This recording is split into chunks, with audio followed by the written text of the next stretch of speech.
Say, man, it would be a disgrace for me on this platform to chase down everything hip hop and entertainment, to bring content to you all and not stop for a moment to give thanks and give gratitude and give respect to the moment that we are in, because it is Black History Month. And we see that the current administration is doing a whole lot of rollback, a whole lot of abolishing, and a whole lot of defunding everything Black. You dig what I'm saying? So at this current moment that we are in right now, it's a lot of challenges going on. It's a lot of gains that have been made, but we see how those gains are being excavated every single day with this new administration. So I'm gonna let Tim Weiss. He is a very remarkable historian, I like to call him, because he travels the globe and talk about American history. You dig what I'm saying? So I'm gonna let him get in his bag and talk about, you know, the unedited version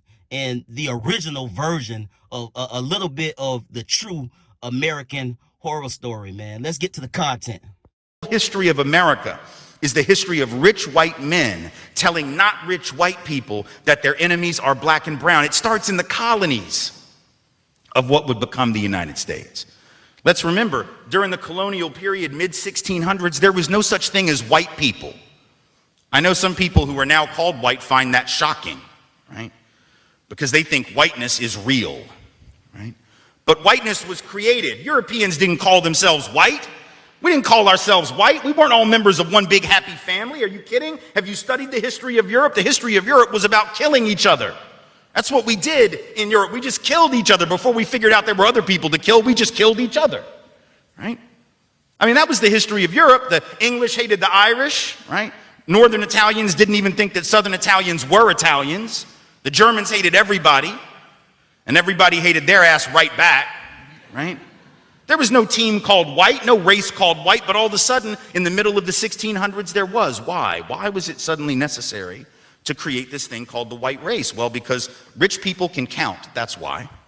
And so rich folks looked around, the ones that owned all the land, you know, in the colonies, the colonial elite looked around and they realized something, that they were heavily outnumbered by African enslaved folks, by European indentured servants, who were just one level above a slave, or other Europeans who weren't technically indentured servants, but they were still peasants, didn't have any money, didn't have any land, and they could do the math. They added it up and they were like, damn, we got to figure out a way to split these folks apart from one another, or they're going to rise up and take our stuff, right?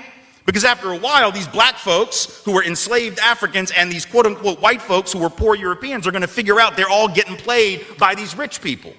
Right? So ultimately, the rich figure out they got to come up with some way to get somebody in that group on their team. The easiest thing is to get the poor Europeans, right? Because at least they look like you. They sort of share some of the customs and the culture. So they all of a sudden create this thing called whiteness, and they say, now you're part of the club. Now we're going to let you testify in court, enter into contracts, vote, at least if you're a man, own a little bit of land, at least if you're a man, right? And we're going to get rid of indentured servitude. No more of that, because you're too good for that. And we're going to take the white men, now called white men, and put them on the slave patrol to keep black people in line.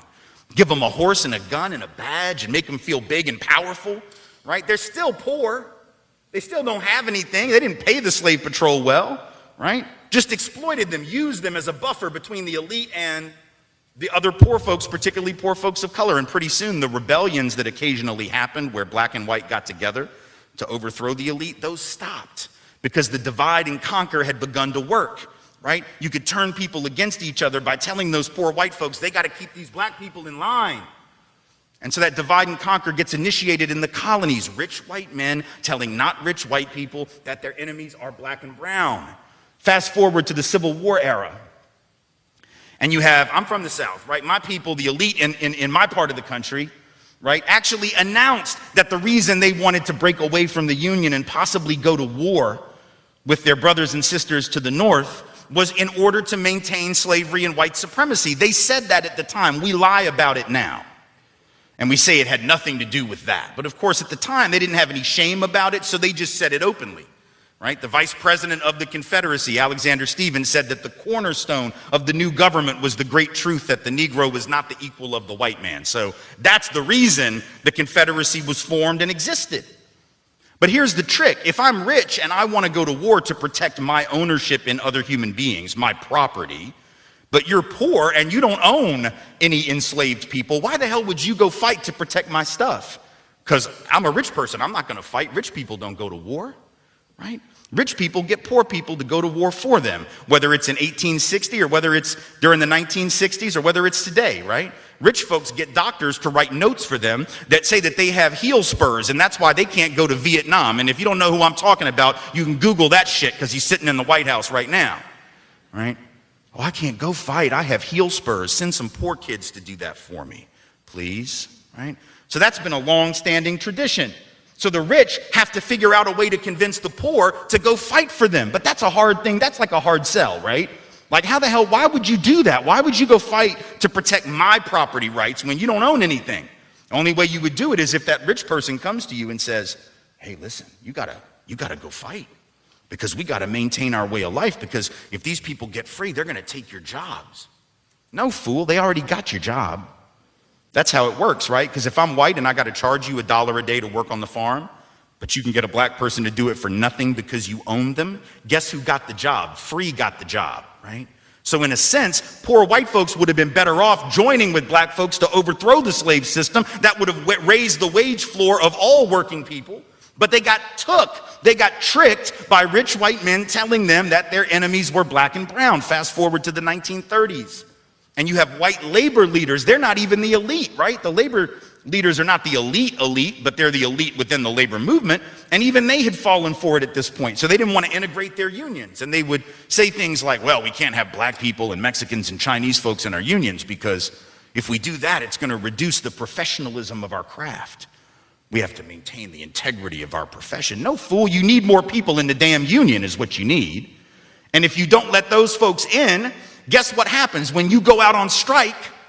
Who is the boss going to use to replace you?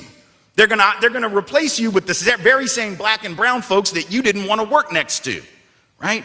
And so at the end of and then you're going to blame them for taking your job rather than the white rich dude for giving it to them, right? Divide and conquer, telling not rich white folks that their enemies are black and brown. And now we fast forward to the president. We got the president of the United States becoming president on the basis of that same rhetoric. Shout out to Tim Weiss for the speech. You dig what I'm saying? And again, man, this is what he does. You know, I listen to a lot of his stuff.